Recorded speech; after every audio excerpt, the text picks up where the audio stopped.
Hello friends, आप देख रहे हैं आपका चैनल शेयर बाजार विद आयुष और बात करेंगे इस वीडियो में जी इलेक्ट्रॉनिक्स आईपीओ की लिस्टिंग डे स्ट्रैटेजी के बारे में। तो दोस्तों, किस प्रकार की लिस्टिंग हो सकती है इस आईपीओ की, इसके बारे में इस वीडियो में हम समझेंगे। ये देखेंगे कि जी इलेक्ट्रॉनिक्स आईपीओ क्या जिस प्रकार का ग्रे मार्केट है उससे भी तगड़ी लिस्टिंग देगा या फिर नीचे हो सकती है लिस्टिंग। तो आप लोग देखिएगा वीडियो को पूरा ज़रूर, लेकिन उससे पहले अभी तक अगर आपने चैनल को सब्सक्राइब नहीं किया है तो ज़रूर सब्सक्राइब कर लीजिएगा। तो फ्रेंड्स, जी इलेक्ट्रॉनिक्स का आईपीओ 23 से 25 जुलाई के बीच में ओपन हुआ। ₹2 की इसकी फेस वैल्यू थी। अगर आपको अलॉटमेंट आया सबसे तो कॉन्ग्रेचुलेशंस। 237 का याद रखिएगा, आपको एक शेयर मिला है। टोटल 63 शेयर्स मिलते हुए नजर आए एक लॉट के अंदर। अब जब भी दोस्तों कोई आईपीओ की बात करेंगे तो पहले तो ये देखते हैं कि किस तरीके का वो आईपीओ था। मतलब फ्रेश इशू था, ऑफर फॉर सेल था, दोनों था, तो कितना डिवीजन था। तो ये आईपीओ दोस्तों fresh issue plus offer for sale दोनों का कॉम्बिनेशन था। टोटल 460 करोड़ का आईपीओ था, जिसमें से मेजरली हिस्सा जो था वो फ्रेश इशू था 400 करोड़ का। तो ओएफएस जस्ट 60 करोड़ का, यानी बहुत छोटा पोर्शन आप कह सकते हैं ओएफएस का नजर आया। सेकेंड चीज़ जो हम देखते हैं, जो अपने आप में बेहद ज़्यादा इंपॉर्टेंट है, वो है कितना पैसा उस कंपनी को मिला है। सो दोस्तों, क्यूआईबी कैटेगरी इस आईपीओ में करीबन 266 टाइम्स हमको सब्सक्राइब होती हुई दिखी, यानी करीबन 40 लाख शेयर के सामने करीबन 1 करोड़ 7 लाख शेयर के लिए एप्लीकेशन लगाई गई, यानी 25,000 करोड़ रुपए याद रखिएगा क्यूआईबी इस आईपीओ में लगाया। यानी क्यूआईबी कैटेगरी ने मैसिव सब्सक्रिप्शन दिखाया। एचएनआई कैटेगरी ने 226 गुना आईपीओ को सब्सक्राइब किया, करीबन 16,000 करोड़ रुपए डाला। इसके अलावा रिटेल कैटेगरी ने 47 टाइम्स के आसपास सब्सक्राइब किया, 7,632 करोड़ रुपए डाला।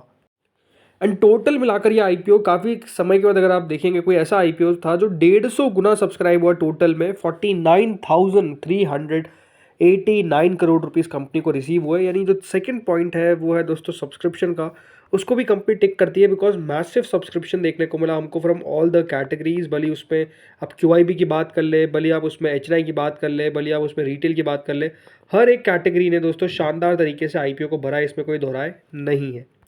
तो दो चीज़ें दोस्तों हो गई कि सब्सक्रिप्शन शानदार था, इशू पूरा का पूरा ओएफएस नहीं था, बस छोटा सा पोर्शन था ओएफएस। तीसरी चीज़ जो हम देखते हैं वो है दोस्तों फाइनेंशियल्स, किस प्रकार की ग्रोथ है कंपनी की फंडामेंटली। तो दोस्तों 662 करोड़ का 662 करोड़ का रेवेन्यू कंपनी जनरेट किया इन द ईयर FY23। फिर उसके अगले साल रेवेन्यू सीधा 1143 करोड़ हो जाता है, और उसके अगले साल कंपनी का रेवेन्यू सीधा 1420 करोड़ हो जाता है। यानी ओवरऑल जो कंपनी है वो काफ़ी तेज़ी से ग्रो करती हुई दिखी। याद रखिए, कंपनी का सिर्फ रेवेन्यू FY24 से 25 के बीच में इट्स ग्रोन बाय ऑलमोस्ट 24%। वहीं जो कंपनी का मुनाफा था, याद रखिएगा 32 करोड़ का मुनाफा था, वो बढ़कर हुआ 52 करोड़ का, उसके बाद हुआ 69 करोड़ का। यहाँ पर भी ऑलमोस्ट 200 जो जंप नजर आया वो 32% का नजर आया। इसके अलावा कंपनी के ऊपर बोरोइंग, तो दोस्तों कंपनी के ऊपर बोरोइंग थी, बिल्कुल है, 446 करोड़ की याद रखिए कंपनी के ऊपर बोरोइंग देखने को मिलती है। अब याद रखिएगा कि जैसा मैंने बताया कि 400 करोड़ का ये क्या था, एक फ्रेश इशू, राइट। तो वो 400 करोड़ का कंपनी यूटिलाइज करेगी ये आप जान लीजिए, फिर हम बात करेंगे लिस्टिंग पे। तो सिंपली दोस्तों कंपनी ने बताया है कि हम 320 करोड़ रुपए जो है वो लगाएंगे कहाँ पे, प्री पेमेंट और रीपेमेंट इन फुल और इन पार्ट ऑफ ऑल और portion of certain outstanding borrowings availed by the company and the material subsidiary namely electronics बाजार FZC। यानी एक बात ध्यान रखिए, जो कंपनी के ऊपर अभी 446 करोड़ की बोरोइंग है वो घट के अब आपको 320 करोड़ रुपए हटा देने। इसका मतलब क्या है? इसका मतलब ये है कि दोस्तों अब कंपनी के ऊपर बोरोइंग कितनी बचेगी, मात्र 125 करोड़ के आसपास। तो कंपनी के ऊपर जो बोरोइंग है याद रखिएगा वो भी काफ़ी ज़्यादा आपको कम होती हुई नजर आएगी, बाकी का जनरल कॉर्पोरेट पर्पजेज है। और कुछ बातें दोस्तों जान लीजिए जीएनजे के बारे में। देखिए, ये सारी बातें बताने का मकसद क्या रहता है कि आपको पता होना चाहिए कि आप कौन सी कंपनी में आपको अलॉटमेंट लगा है, तो किस प्रकार की वो कंपनी है। फिर बात ध्यान रखिएगा, जो जीएनजी है वो भारत की सबसे बड़ी रिफर्बिशर है लैपटॉप्स और डेस्कटॉप्स की, और ये लार्जेस्ट आपको रिफर्बिशर देखने को मिल जाते हैं आईसीटी डिवाइसेस के। इनका जो ग्लोबल प्रेजेंस है, राइट, जैसे मैंने बताया यहाँ पे कि 24.5% ऑफ द रेवेन्यू कंपनी का आता है फ्रॉम इंडिया, 50% से ज़्यादा कुछ कंपनी का मिडिल ईस्ट से, 17.5% का यूएसए से, तो बाकी का यूरोप से। तो ये बात ध्यान रखिएगा कि कंपनी का मेजर बिजनेस कहाँ से आ रहा है, मिडिल ईस्ट से आ रहा है, राइट। तो ऐसा नहीं कि दोस्तों कंपनी का डिपेंडेंस ऑन इंडिया बहुत ज़्यादा है, नहीं, 25% रेवेन्यू जनरेट होता है, बाकी का याद रखिएगा मिडिल ईस्ट से होता हुआ दिखता है, यूएसए से होता हुआ दिखता है। जीएनजी इलेक्ट्रॉनिक्स को दोस्तों याद रखिएगा एक और नाम से भी जाना जाता है, वो है इलेक्ट्रॉनिक्स बाजार, राइट। मतलब काफ़ी लोगों को पता नहीं होगा, इलेक्ट्रॉनिक्स बाजार याद रखिएगा कंपनी का ब्रांड नेम है।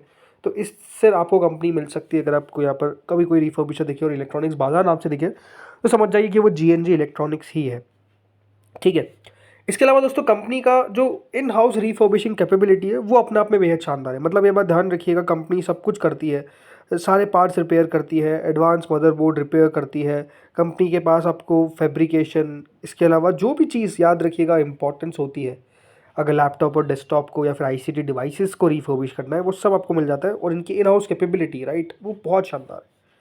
इसके अलावा दोस्तों कंपनी याद रखिएगा लार्जेस्ट, क्या कह रहा हूँ मैं, लार्जेस्ट माइक्रोसॉफ्ट ऑथोराइज्ड रिफर्बिशर है इंडिया के अंदर, और सर्टिफाइड रिफर्बिशर है फॉर लेनोवो एंड एचपी। मतलब कंपनी का याद रखिएगा जो overall total asset disposal IT asset disposal partner जो है वो इसमें इंडिया में सेकंड लार्जेस्ट सॉफ्टवेयर कंपनी।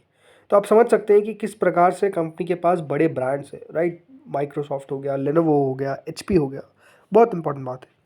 इसके अलावा दोस्तों कंपनी की अगर कुछ फैसिलिटीज़ की बात करते हैं तो कंपनी की 5 फैसिलिटीज़ आपको देखने को मिल जाती है।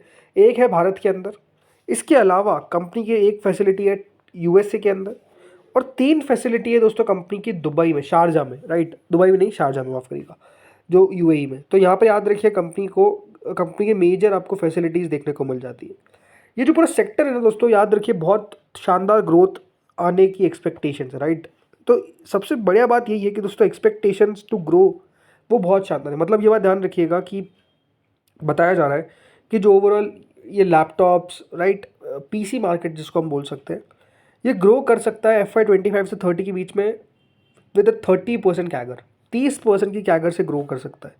और ये जो ऑर्गेनाइज रिफर्बिश पीसी मार्केट है वो कितना ग्रो करेगा FY 25 से 30 के बीच में? 45%। जी हाँ, इस प्रकार की तगड़ी ग्रोथ का अनुमान यहाँ पर आप कह सकते हैं लगाया जा रहा है। तो आप समझ सकते हैं कि दोस्तों जब इस प्रकार की एक्सपेक्टेशंस है, अब ये अनुमान है, ज़रूरी नहीं कि सच हो, बट अनुमान है, तो अपने आप में आप समझ सकते हैं कि इस सेक्टर के लिए कितने बड़े टेलविंड्स हैं। इसलिए अब आते हैं दोस्तों लिस्टिंग पे। तो देखिए 237 का प्राइस बैंड है, जैसा हमने बताया, 63 शेयर का लॉट साइज है, 1420 करोड़ कंपनी का रेवेन्यू था इन FY 25, 600 करोड़ का प्रॉफिट था। कंपनी का याद रखिएगा जो प्राइस टू अर्निंग आया है वो करीबन 33.35 के आसपास आपको देखने को मिल जाता है। रिटर्न ऑन इक्विटी है 30% से ऊपर, रिटर्न ऑन कैपिटल एम्प्लॉयड है 17% से ऊपर। मेरे हिसाब से दोस्तों लिस्टिंग होती हुई नजर आएगी इस आईपीओ की एट 315 टू 330 के बीच में, मतलब 315 से 330 के बीच में ये कई लिस्ट हो सकता है। उसके पीछे का रीज़न आई थिंक कंपनी शानदार है, ग्रोथ देखने को शानदार मिलने वाली है। अगर दोस्तों इंडस्ट्री इतनी बड़ी ग्रोथ दिखाएगी राइट, 45% के कैगर से अगर दोस्तों ये पूरा सेगमेंट ग्रो करेगा, तो आप समझ सकते हैं कि कंपनी का आने वाले समय में रेवेन्यू कहाँ तक पहुँच जाएगा। और क्योंकि दोस्तों मार्केट लीडर है, याद रखिएगा जीएनजी इस पूरे स्पेस के अंदर, तो अपने आप में याद रखिएगा जो मेजर बिजनेस है वो आपको जीएनजी के पास आता हुआ दिखेगा। तो आप समझ सकते हैं कि ये अपने आप में एक शानदार तरीके की कंपनी है, one of a kind business है, और इसीलिए ये बिजनेस आप कह सकते हैं इतना फेवरेबल था कि रिस्पॉन्स आपको इतना ट्रेमेंडस देखने को मिला from all the categories right. QIBs आप देखिए 200 गुना से ऊपर सब्सक्राइब कर रहे हैं, कुछ तो बात होगी कंपनी में, अदरवाइज क्यों करते हैं। इसके अलावा आप रिटेल को देखिए, एचएनआई को देखिए, कोई पीछे नहीं हटा राइट, पैसा जो है वो शानदार आता हुआ दिखा। रीज़न क्या है कि दोस्तों कंपनी के अंदर दम था। एक पॉइंट ये हो सकता है कि दोस्तों थोड़ा बहुत सेलिंग प्रेशर आपको कल के दिन देखने को मिल सकता है, बिकॉज बैंक्स को याद रखिएगा अलॉटमेंट QIBs में मेजरली मिलते हैं, तो वो सेलिंग प्रेशर हमेशा क्रिएट करने का काम करते हैं, तो वो अपने आप में एक पॉइंट हो सकता है जो नेगेटिव रहे। बाकी लिस्टिंग अच्छी होती हुई नजर आएगी, इस प्रकार की एक्सपेक्टेशंस पूरी लग रही है। दोस्तों इस वीडियो में इतना ही था, होपफुली वीडियो बढ़िया लगा होगा। अगर अच्छा लगा तो लाइक कर देना, चैनल से पहली बार जुड़े हो सब्सक्राइब कर देना। Thank you friends for watching this video.